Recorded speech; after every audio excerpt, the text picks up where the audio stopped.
Hi, Movies Nerd here with fourth episode of Wednesday.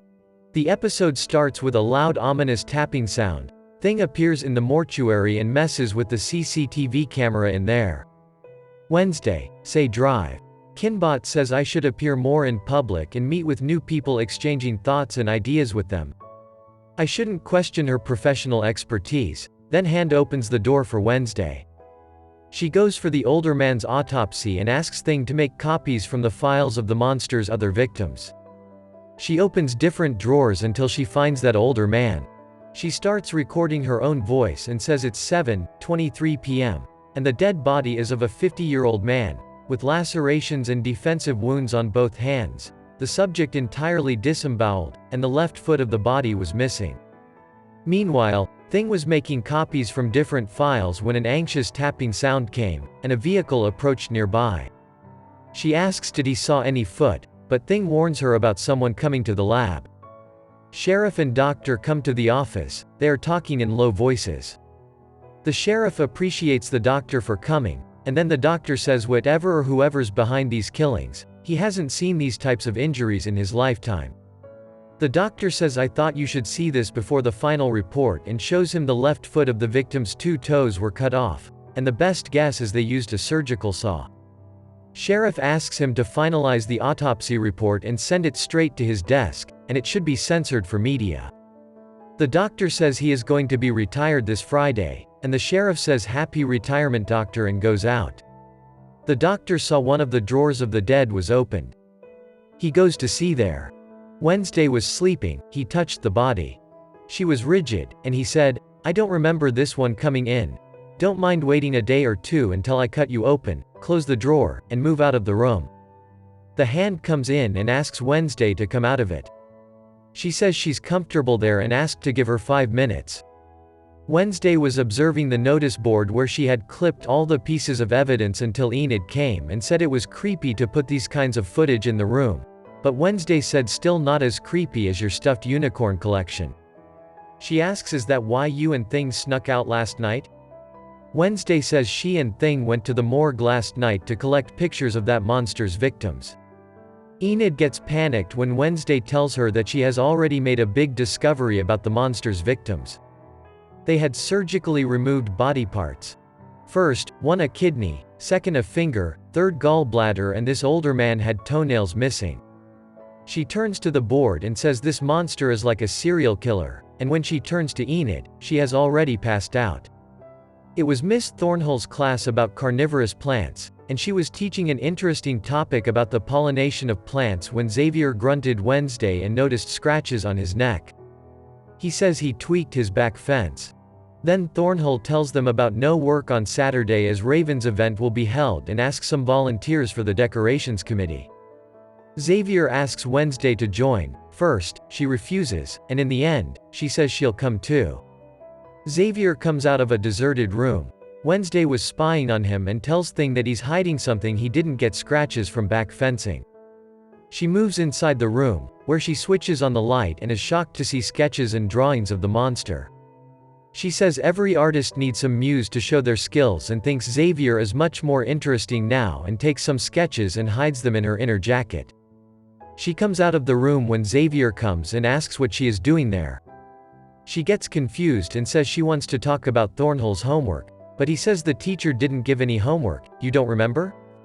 Then she asked about the room. He said it's a kind of private studio, and I had cleaned it myself, so Principal Weems allowed me to use this. Then he says he wanted her to ask for the dance party to come with him. She thinks it would be best for her to come close to the potential serial killer, so she asks if he would like to dance with her. He says he would love to go dancing with her. Enid gets happy about Wednesday attending the Raven dance and asks her to get a dress for herself. Wednesday says she already had a dress and wasn't excited about going there, but Enid doesn't listen to her and takes her to a normie dress shop. Wednesday asks her to go with other students, leave her alone, and go to Uriah's heap, where she sees a dress from a window. Dr. Kinbot comes out of the shop and says that this dress would turn some heads and asks about her going to the Raven. Wednesday said it was not her business to inquire about that. She says she'll ask about it in their rehabilitation sessions. Wednesday goes to the police station and shows Xavier's drawings to the sheriff and asks him to believe in her and join hands with her as they both knew there was a monster outside. Still, the sheriff tells him that he won't share confidential information with a high school kid and also warns her to stay away from this matter and says to start doing her homework, which is more important, but Wednesday says the person who drew this was her suspect. Sheriff asks Wednesday if he wants to have another look at the sketch, and he'll talk to her if she has some concrete information next time. Enid sits with Bianca's group mates in a cafeteria when Lucas, the mayor's son, comes and asks them he wants to talk to Enid, so they go away. He sits with her and then tries to introduce him when Enid tells him, "You're Lucas mayor's son and recently broke up with a brunette, and my roommate kicked your ass twice." He asks if Wednesday was her roommate. Then he says, "I have heard that you were looking for a partner at Raven Dance and was looking forward to seeing her if they could make out." Wednesday comes out of the sheriff's office, and she meets Tyler there and tells him that his father is in a frustrating mood. Tyler asked her about the Raven Dance and wanted a partner. Wednesday tells him that she had already asked someone to dance, and she was forced to ask as she had much more to investigate. Wednesday asked if he was sad about this. He said, "I thought we liked each other and I was in a more than friend zone, or I'm a part of your gameplay. I don't understand where I stand." She said she needed to prioritize. Then he said, "Thanks for clearing up and call me when I move up in your to-do list." Wednesday comes to the beekeeping room where Eugene was there, clips the monster's sketches on the wall, and says Enid wouldn't let her clip them in their room. He says this kind of creature was rampaging in the woods. Wednesday asks how did he know about this. He says rumors, and he was banned from bug hunting in the woods by Mr. Fit, that there was a bear on the loose, but that's a lie. It didn't match their hibernating schedule. Then Eugene says he knows the cave's location in the sketch. She goes with him to that cave, and they move inside the cave where human and animal bones were there. She sees chains on the wall and the claw of the monster and collects it.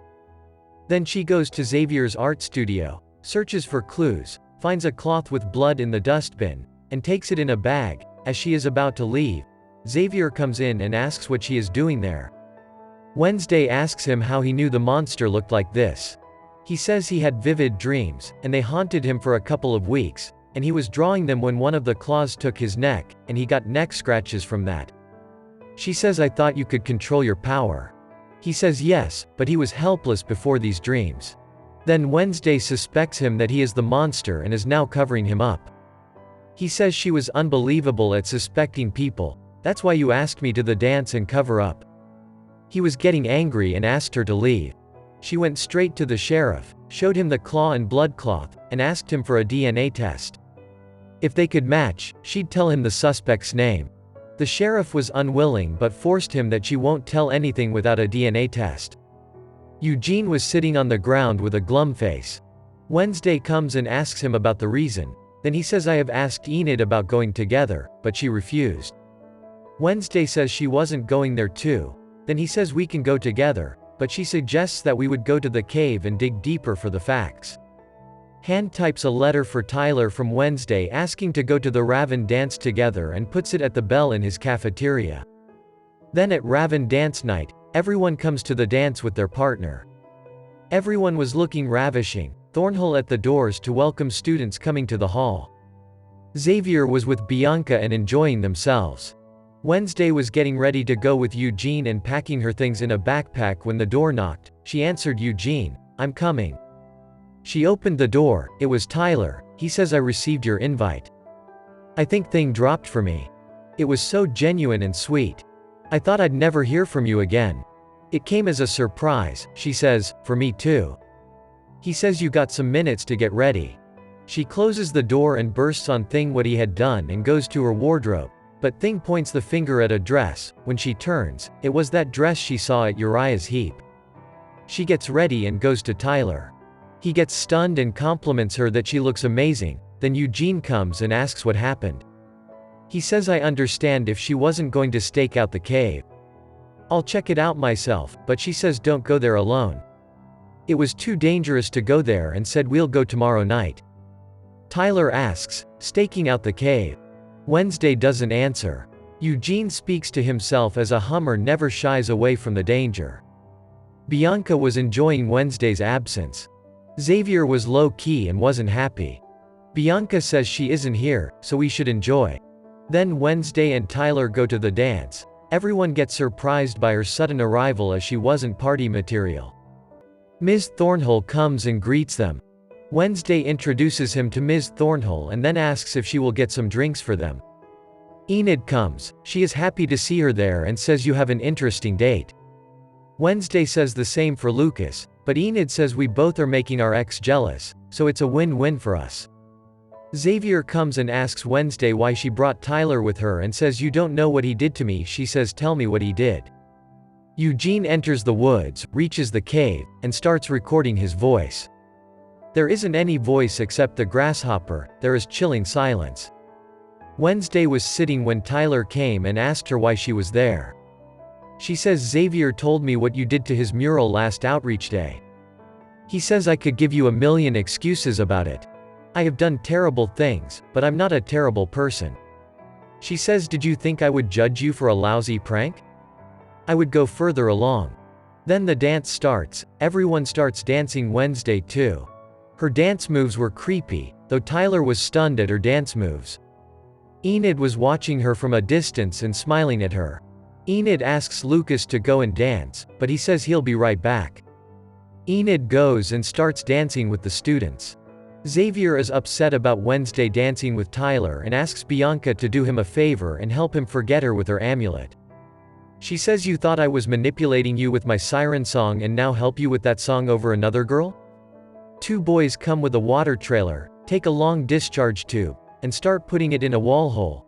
Then Lucas says I don't want trouble as my dad would get angry with me.